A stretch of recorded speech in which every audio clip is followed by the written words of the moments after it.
గ్రంథం మనం చూస్తాం కదా, మన ప్రతి అతిక్రమణ క్రియలను బట్టి అతడు గాయపరచబడిను కానీ. కాబట్టి మనలో అందరూ త్రోవ తప్పిపోతాం. అన్నీ మన దోషములు అన్నీ కూడా ఎవరి మీద పడ్డాయంట?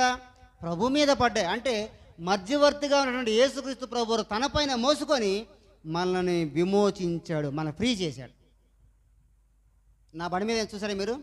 రిలీజియస్ సెట్ ఏం చేస్తంట? Rules, but Jesus set free అని రాశాను మీరు చూసారా? అదే చేసింది దేవుడు.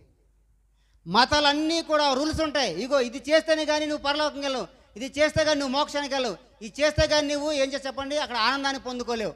కానీ దేవుడు ఏమి పెట్టలా, అన్నీ కూడా నా మీద సెంటర్ బాబు మీరు ఫ్రీకి వెళ్ళిపోండి పరలోకం అన్నాడు. అది దేవుడు చేసిన పని. అదే పని ఇక్కడ పౌలు గారు చేస్తున్నారు. ఇదిగో నీకు ఏదైనా నష్టం కలిగించుంటే, నీకు ఏదైనా కష్టం కలిగించుంటే, కష్టమైన నష్టమైన, ఒకవేళ డబ్బు ఏదైనా రుణం కనుక ఉంటే, దొంగతనం చేసని చెప్తున్నావు కదా, ఆ దొంగతనం ఏదైనా ఉంటే అది నా జమ వేసుకోలేదు, నేను కడతా.